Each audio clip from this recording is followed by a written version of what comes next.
नमस्कार दोस्तों, V2 smart classes में आप सभी का स्वागत है। मैं सैयद एजाज। हम लोग पढ़ रहे थे संविधान की विशेषताएं। इससे पहले हमारा जो वीडियो आया उस पर जो आप लोगों का प्यार मिला उस पर सभी का धन्यवाद, और आपका प्यार और सपोर्ट इसी तरीके से बना रहे, यही हम आशा करते हैं। संविधान की विशेषताओं के तहत और जो बाकी पॉइंट बच रहते हैं हम उनको क्लियर करते हैं। चलिए स्टार्ट करते हैं आज की क्लास। विशेषताओं के अंतर्गत एक है संसदीय व्यवस्था, कि भारतीय संविधान में संसदीय व्यवस्था को अपनाया गया है। इसके अंतर्गत जो बनने वाली बातें हैं या जो बनने वाले क्वेश्चन हैं उन पर गौर करते हैं। सबसे पहली बात, संसदीय व्यवस्था का प्रावधान आया कहाँ से? तो ये लिया गया हमारे संविधान में ब्रिटेन से, कि ब्रिटेन की संसदीय व्यवस्था की देखा देख हमारे देश में भी संसदीय व्यवस्था को अपनाया गया। दूसरी बात, संसदीय व्यवस्था के अंतर्गत दो प्रकार के प्रधान होते हैं, अर्थात दो कार्यपालिका। भारतीय संविधान में दो प्रकार की कार्यपालिका का प्रावधान किया गया है। दो प्रकार की कार्यपालिका कौन कौन सी? सबसे पहली वास्तविक कार्यपालिका, नाम मात्र की कार्यपालिका, और दूसरी है वास्तविक कार्यपालिका। कि भारतीय संविधान में दो कार्यपालिकाओं का उल्लेख किया गया है, एक नाम मात्र की और एक वास्तविक। नाम मात्र की कार्यपालिका जिसको संवैधानिक कार्यपालिका भी कहा जाता है या संवैधानिक प्रधान कहा जाता है। तो संवैधानिक प्रधान कौन है हमारा? वो है राष्ट्रपति। और वास्तविक प्रधान है प्रधानमंत्री और उसकी मंत्रिपरिषद।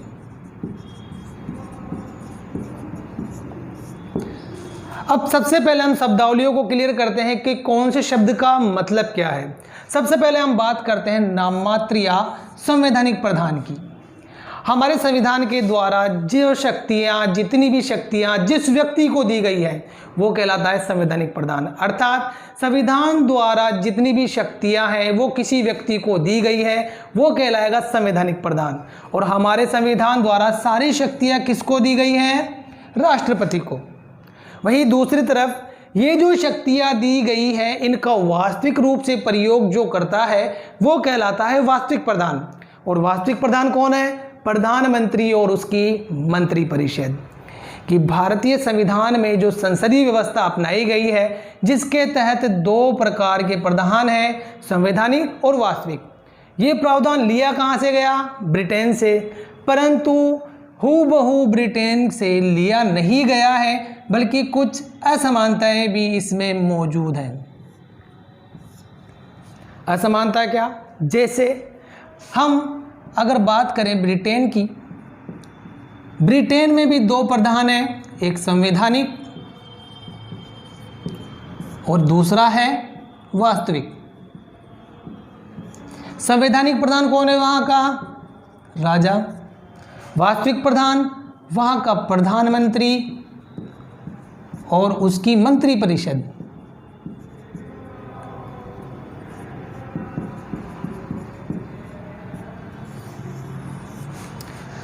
अब हम बात करें अंतर की, कि वहाँ के संवैधानिक प्रधान और यहाँ के संवैधानिक प्रधान में अंतर क्या है। जैसे अगर आपको याद हो हमारी पिछली क्लास में हमने बात की थी गणतंत्र की, कि भारत एक गणतंत्र राज्य है या भारत को गणतंत्र कहा जाता है। उसका सीधा सा कारण यही है कि वहाँ पर देश का सबसे बड़ा प्रधान कौन है? वहाँ का राजा। परंतु वो राजा जनता द्वारा चुना ना जाकर वंशानुगत होता है। कि वहां का संवैधानिक प्रधान या देश का सबसे बड़ा व्यक्ति जो राजा है वो कैसे होगा? वंशानुगत। अर्थात बाप के मरने के बाद उसका बेटा, बेटे के मरने के बाद उसका बेटा, यानी ये पारिवारिक क्रम चलता रहेगा। परंतु हमारे यहाँ ऐसा नहीं है। हमारे यहाँ संवैधानिक प्रधान कौन है? राष्ट्रपति। और इसका क्या होता है? निर्वाचन होता है। अर्थात इसको चुना जाता है और ये अप्रत्यक्ष रूप से जनता से कहीं ना कहीं जुड़ा हुआ है। अर्थात राष्ट्रपति को कौन चुनेंगे? जनप्रतिनिधि, वे लोग जो जनता द्वारा चुने गए हैं। और जनप्रतिनिधियों को कौन चुनेगा? जनता। इस तरीके से हम बात करें तो भारत की संविधान संसदीय व्यवस्था और ब्रिटेन की संसदीय व्यवस्था में अंतर क्या है? तो ये विशेषता भी भारत की है कि भारतीय व्यवस्था संसदीय व्यवस्था पर आधारित है। हमने बात की इसमें बनने वाले क्वेश्चनों की कि भारत में संसदीय व्यवस्था मौजूद है, इसका कारण क्या है? इसका कारण है यहाँ पर दो प्रकार के प्रधान है, एक वास्तविक और एक नाम मात्र का। यहाँ पर वास्तविक प्रधान कौन है? प्रधानमंत्री और उसकी मंत्रिपरिषद। नाम मात्र का प्रधान राष्ट्रपति, और राष्ट्रपति का निर्वाचन अप्रत्यक्ष रूप से होगा। क्लियर? तो ये था संसदीय व्यवस्था के अंतर्गत प्रावधान। अब हम बात करें अगली विशेषता भारत की या भारतीय संविधान की। तो भारतीय संविधान की अगली जो विशेषता है वो है कठोर एवं लचीला संविधान।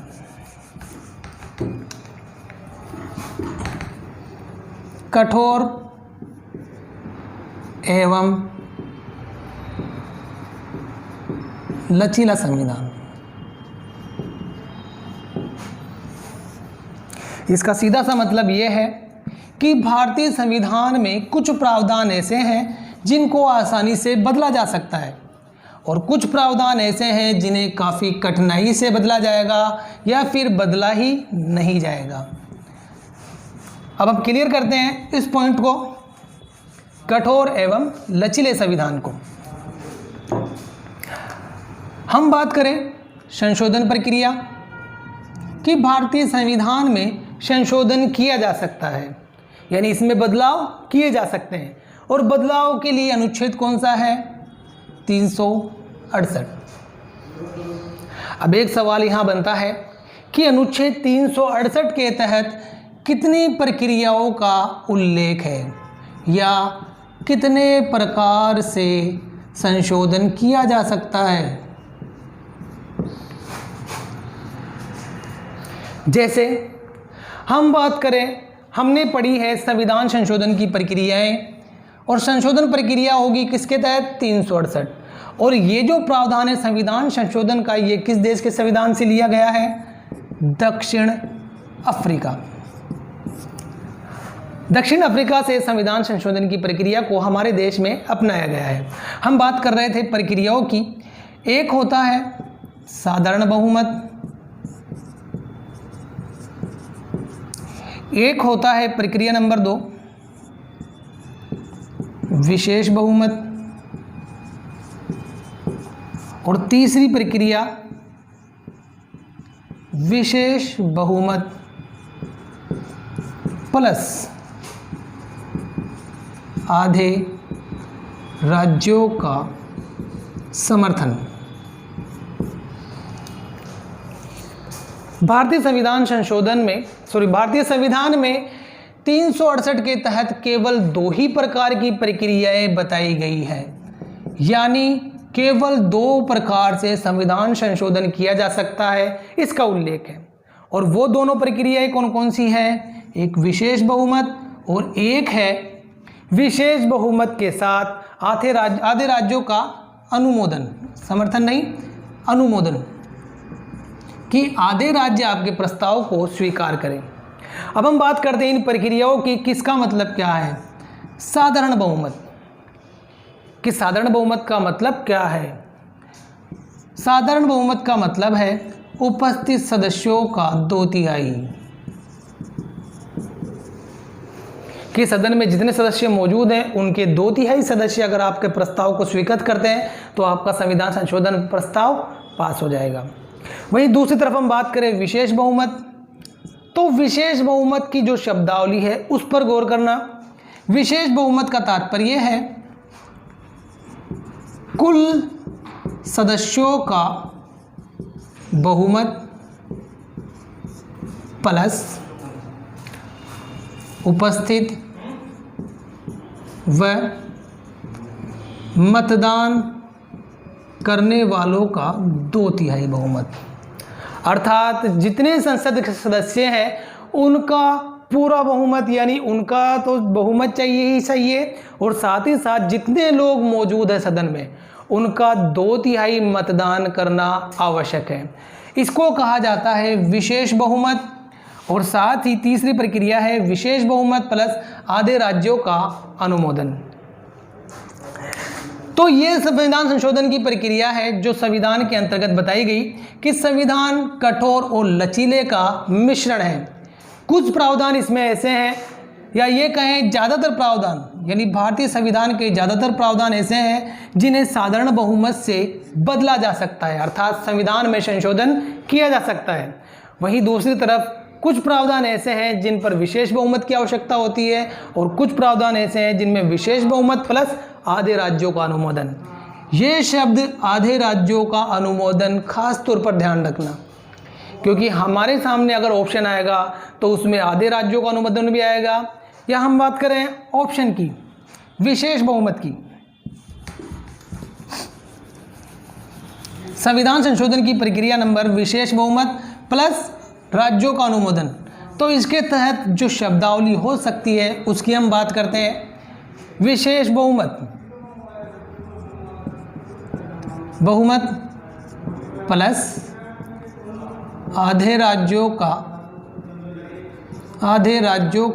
अनुमोदन। ऑप्शन नंबर 2, विशेष बहुमत प्लस आधे से अधिक राज्यों का अनुमोदन।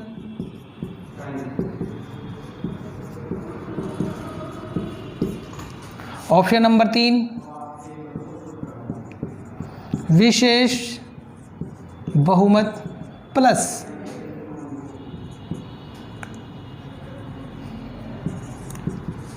आधे से कम राज्यों का अनुमोदन। और चौथा है उपर्युक्त में से कोई नहीं। शब्दावली के अंतर्गत आधे राज्य भी होगा और आधे से अधिक भी राज्य का ऑप्शन होगा। तो हमारा ऑप्शन सिर्फ एक ही होगा कि विशेष बहुमत के साथ साथ आधे राज्यों का अनुमोदन होगा, तो वो प्रस्ताव पास मान लिया जाएगा, अर्थात संविधान संशोधन पास मान लिया जाएगा। और इसमें एक चीज़ और बता देता हूँ मैं आपको साथ ही, कि मान लीजिए संशोधन विधेयक किसी सदन में रखा गया, जैसे थोड़ा ऊपर ले लेते हैं हम इसको मिटा के, ताकि आसानी से साफ साफ तरीके से दिखाई दे सके।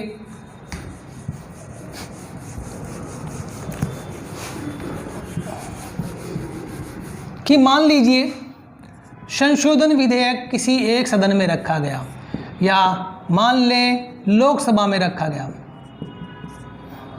तो लोकसभा में से ये प्रस्ताव पास होकर कहाँ जाएगा? राज्यसभा के पास। और राज्यसभा से पास होकर कहाँ जाएगा? राष्ट्रपति के पास। तो हम कुछ विशेष स्थितियों की आकलन निकालते हैं, या विशेष स्थितियों का जायजा लेते हैं कि मान लीजिए लोकसभा में प्रस्ताव रखा गया, यहाँ से पास होकर राज्यसभा के पास चला गया, परंतु राज्यसभा ने प्रस्ताव को अस्वीकृत कर दिया। तो अब इस स्थिति में क्या होगा? क्या इस पर संयुक्त बैठक बुलाई जाएगी? ऑप्शन नंबर 2, प्रस्ताव समाप्त हो जाएगा। ऑप्शन नंबर 3, प्रस्ताव पुनः लोकसभा को भेज दिया जाएगा और फिर से वहां से पास होकर आएगा। या ऑप्शन नंबर 4, उपयुक्त में से कोई नहीं। ऑप्शन फिर सुनना आप, कि मान लीजिए लोकसभा से प्रस्ताव बनाया गया, राज्यसभा में भेजा गया और राज्यसभा ने इस प्रस्ताव को अस्वीकृत कर दिया, अर्थात इसको स्वीकार नहीं किया।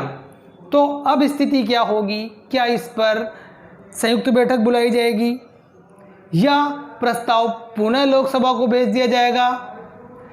ऑप्शन नंबर 3, प्रस्ताव पर कोई चर्चा नहीं होगी। तो हमें चीज़ का ध्यान रखना है कि अगर प्रस्ताव लोकसभा से पास हुआ और राज्यसभा में गया और वहाँ से अस्वीकार कर दिया गया तो प्रस्ताव यहीं पर समाप्त हो जाएगा, अर्थात इस पर कोई संयुक्त बैठक नहीं होगी। और अगर दोनों सदनों ने पास कर दिया और राष्ट्रपति के पास चला गया तो राष्ट्रपति को इस पर हस्ताक्षर करने ही होंगे, अर्थात राष्ट्रपति इस पर हस्ताक्षर करने के लिए बाध्य है। एक चीज ध्यान रखना, संविधान संशोधन प्रस्ताव को राष्ट्रपति पुनः नहीं लौटा सकता, नहीं इस पर वीटो का प्रयोग कर सकता है। हमने पढ़ा है जेबी वीटो या जेबी विशेषाधिकार कि जिसके तहत राष्ट्रपति किसी भी प्रस्ताव को अपने पास रख लेता है और वो प्रस्ताव पास नहीं होता, परंतु इसमें ऐसा नहीं होगा, राष्ट्रपति को हस्ताक्षर करने ही होंगे। तो भारत का संविधान कठोर और लचीले संविधान का मिश्रण है, जिसके तहत अनुच्छेद 368 में प्रक्रियाएं बताई गई है और दो प्रकार की प्रक्रियाएं हैं अनुच्छेद 368 में, विशेष बहुमत प्लस विशेष बहुमत के साथ आधे से अधिक राज्यों का समर्थन या अनुमोदन। भारतीय संविधान की अगली विशेषता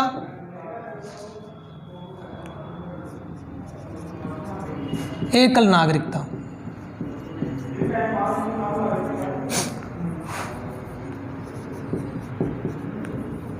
भारतीय संविधान की एक और विशेषता जो है वो है एकल नागरिकता, अर्थात हमारे देश के संविधान में एक ही नागरिकता व्यक्तियों को दी गई है। एक ही नागरिकता, हमारे देश के संविधान में एक ही नागरिकता दी गई है और वो नागरिकता किसकी है? देश की।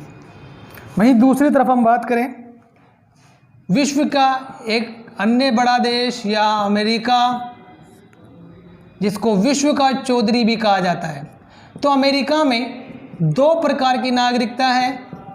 कौन कौन सी? एक देश की और एक राज्य की, कि जिस राज्य का वो व्यक्ति है उसकी भी उसको नागरिकता दी गई है, साथ ही जिस देश का वो नागरिक है यानी अमेरिका, उसकी भी उसको नागरिकता दी गई है। परंतु हमारे देश के संविधान में केवल एक ही प्रकार की नागरिकता है, वो है देश की नागरिकता। और ये जो प्रावधान है ये कहाँ से लिया गया है? ये लिया गया है ब्रिटेन से। एकल नागरिकता का जो सिद्धांत है वो भारतीय संविधान में ब्रिटेन से लिया गया है। अगली विशेषता मूल अधिकार।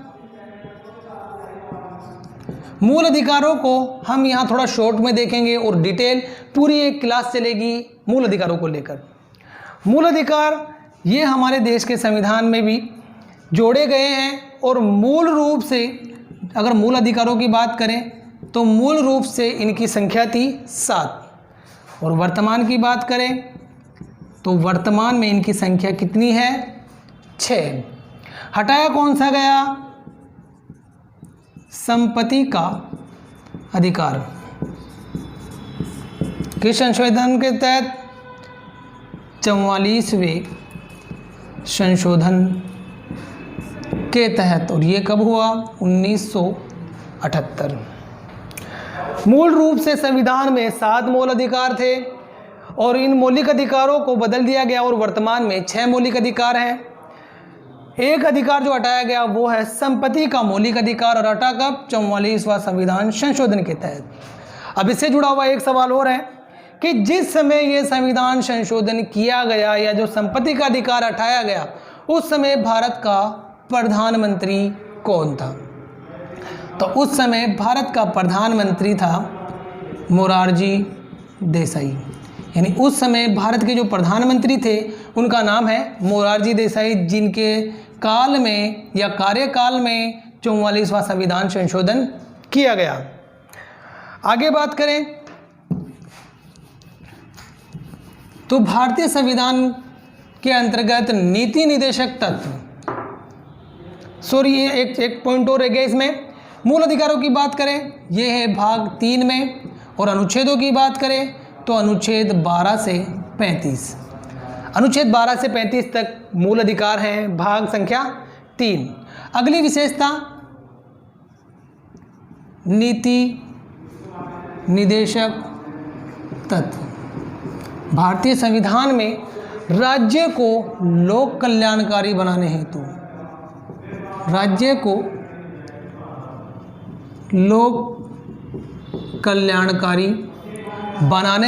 क्या जोड़े गए हैं? नीति निदेशक तत्व। कि भारतीय संविधान में नीति निदेशक तत्वों को जोड़ा गया है, क्यों? ताकि राज्य को लोक कल्याणकारी बनाया जा सके। और इसकी हम बात करें तो नीति निदेशक तत्व भाग संख्या 4, और अगर अनुच्छेदों की बात करें अनुच्छेद 36 से 51, और इसी के अंतर्गत भारतीय विदेश नीति भी आती है, जिस पर सवाल पूछा भी गया है कि विदेश नीति का अनुच्छेद कौन सा है। तो भारतीय विदेश नीति जो है वो है अनुच्छेद 51 में। और इसी के साथ 42वां संविधान संशोधन किया गया। उसके तहत एक चीज जोड़ी गई, वो थे मूल कर्तव्य। भारतीय संविधान में मूल कर्तव्य जोड़े गए और इनको जोड़ा गया अनुच्छेद 51 क में। मूल रूप से संविधान में मूल कर्तव्य नहीं थे, इनको जोड़ा गया है 42वें संविधान संशोधन के तहत और अनुच्छेद संख्या 51 के, जिसके तहत संविधान का सम्मान करना, राष्ट्रगान का सम्मान करना, 6 से 14 वर्ष के बच्चों को शिक्षा की व्यवस्था करना, ये सारी बातें इसके अंतर्गत शामिल हैं। अब हम बात करते हैं आगे की विशेषता की, आखिरी विशेषता भारतीय संविधान की। उसके बाद हम दूसरा टॉपिक चलाएंगे अपना। आखिरी विशेषता है विभिन्न देशों से प्रावधान।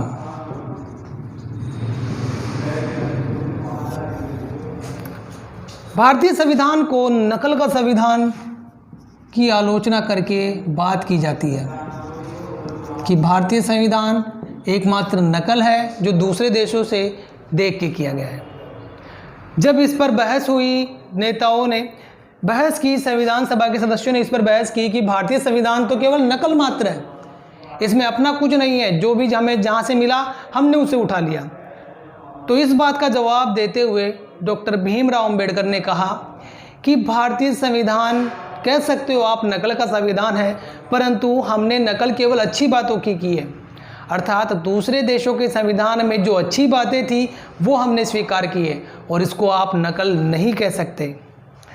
तो भारतीय संविधान में विश्व के कई देशों से प्रावधान लिए गए हैं, उनमें महत्वपूर्ण की बात करते हैं और उसके अलावा एक क्लास अपनी और होगी कि विश्व के देशों से क्या क्या प्रावधान इसके अंतर्गत लिए गए हैं। सबसे पहले हम बात करें ब्रिटेन की, तो ब्रिटेन से लिया गया संसदीय व्यवस्था,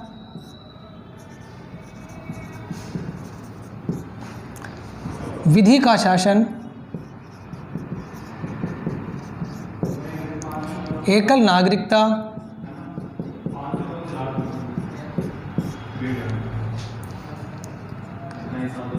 दोहरी कार्यपालिका,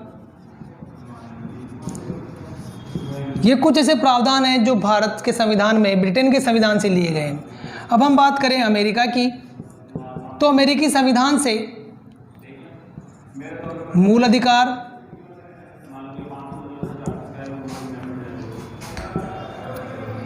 न्यायपालिका की स्वतंत्रता,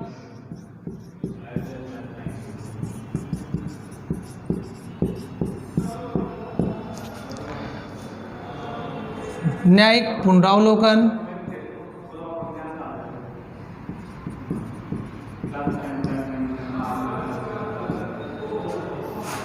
इसके अलावा राष्ट्र महाभियोग की प्रक्रिया,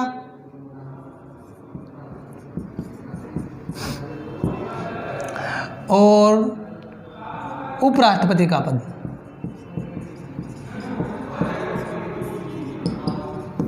तो ये प्रावधान हमने लिए हैं किस देश के संविधान से? अमेरिका के संविधान से। हम बात करें जर्मनी की, जर्मनी के संविधान से हमने आपातकालीन प्रावधान लिए कि आपातकालीन जो राष्ट्रपति की शक्तियां हैं उनका प्रावधान। वहीं हम बात करें नीति निर्देशक तत्व, ये किस देश के संविधान से लिए गए हैं? ये लिए गए हैं आयरलैंड।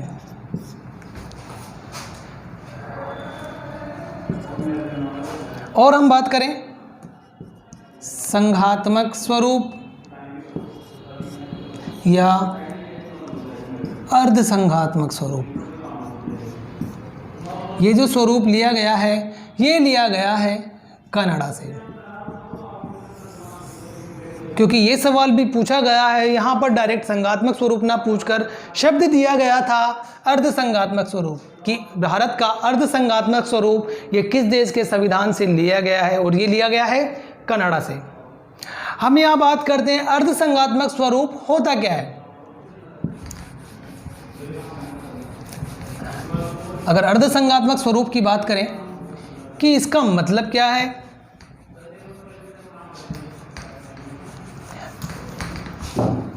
एक होता है परिसंघ, जिसके तहत राज्य मिलकर एक देश का निर्माण करते हैं। किसके तहत? समझौते के तहत, कि राज्य मिलकर एक देश का निर्माण करते हैं और वो एक समझौते के तहत होते हैं, और साथ ही साथ भविष्य में अगर उनको ज़रूरत पड़े तो वो इस संघ से अलग भी हो सकते हैं। और अमेरिका का जो निर्माण हुआ था वो इसी तरीके से हुआ था, यानी अमेरिका का जो निर्माण है वो 50 राज्यों ने मिलकर किया था, ताकि भविष्य में अगर उनको लगे कि उनको संघ से अलग होना है तो वो हो सकते थे।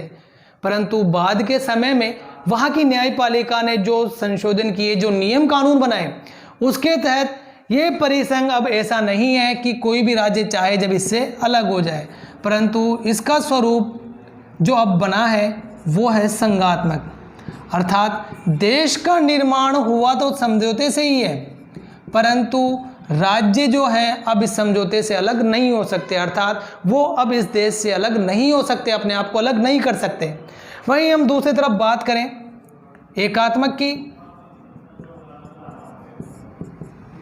तो एकात्मक स्वरूप के तहत सारी शक्तियां केंद्र के पास होती है, राज्यों को कोई अधिकार नहीं होता।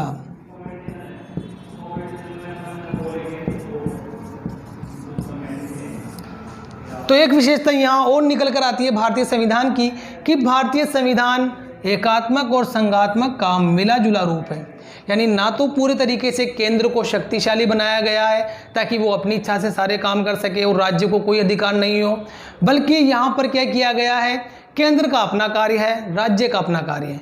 परंतु विशेष स्थितियाँ जब ऐसी होंगी जब राज्य में एक रूप से काम करना है, अर्थात कुछ स्थितियां ऐसी बनी जिसमें राज्य के पास अधिकार नहीं होंगे, सारी शक्तियां किसके पास चली जाएगी, केंद्र सरकार के पास। तो ये थी हमारे संविधान की विशेषताएं। आगे जो हमारी क्लास होगी वो होगी संविधान के परिचय को लेकर, कि संविधान का विकास कैसे हुआ और कौन कौन सी घटनाएं इसके अंतर्गत आई। अगर आपको ये चैनल पसंद आता है या हमारा पढ़ाया हुआ आपको समझ में आता है तो वीडियो को लाइक करें, शेयर करें और चैनल को सब्सक्राइब करें। धन्यवाद।